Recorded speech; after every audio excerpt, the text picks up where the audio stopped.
Šodien parādīšu, cik vienkārši ir pagatavot mājas apstākļos savu putoto ķermeņa sviestu.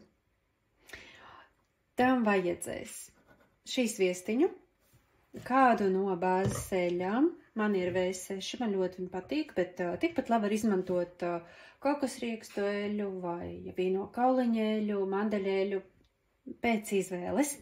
Un, protams, kādu no eteriskajām eļļām. Un mana mīļākā proporcija ir pusi uz pusi. Pusi sviests un pusi eļļa. Tātad man būs 100 grami sviests un 100 grami eļļa. Uzdevums ir ūdens peldē izkausēt sviestiņu kopā ar eļļu. Ļoti svarīgi nepārkarsēt, ja?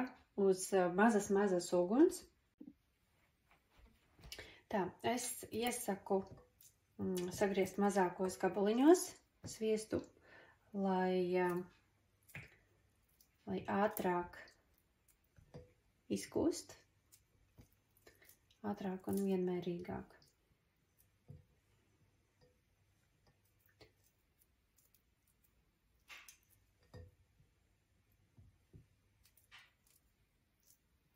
Tā.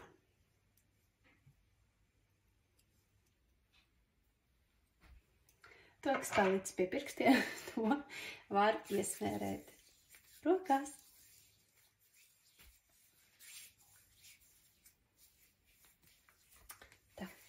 Tālāk pieliekam klāt eļļu.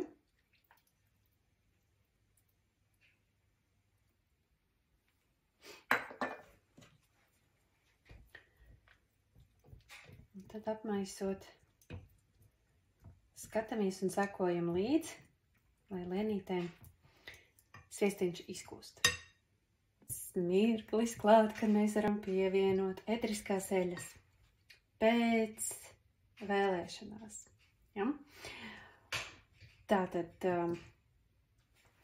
es šeit atkal izliku, ja mēs skatāmies tematiski, ja, gatavojoties šim mīlestības mēnesim, februārim, tad tāds vairāk romantiskākas, sievišķīgākas un vīrišķīgākas eteriskās eļļas aromātus. Ladies Clarel var droši pievienot, vai Sensation, ģerānija. Ģerāniju es arī tagad likšu klāt, jo es taisīju arī iepriekš skrubīti ar ģerāniju. Tāpēc, jā, lai būtu tāds komplektiņš, likšu klāt ģerāniju. Tād, ilang. Tagad šo sviestiņu liekam atdzēsēties.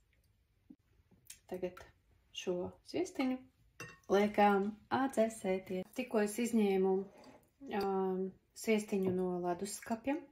Viņš ir kārtīgi atdzisis. Ja, tāda, tad, kad jau tāda viegla plāna kārtiņa veidojas virsū, tad mēs varam sākt viņu mikserēt, kult. Būs vienkārši daudz ātrāk šis process un vienkāršāk.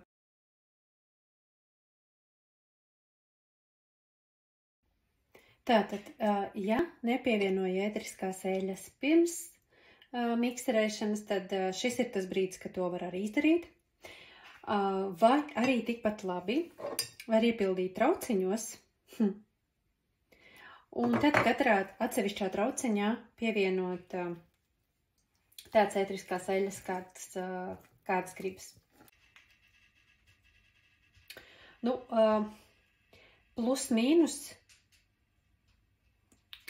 Plus mīnus tie ir 20 pilieni. Man šajā trauciņā ieiet 120 ml. Lūk, šāds super foršs, smaržīgs ķermeņa putotais sviestiņš man ir sanācis. Un es iesaku viņu lietot tikai un vienīgi pēc dušas uz mitras siltas ādas, lai viņš varētu forši iesūkties.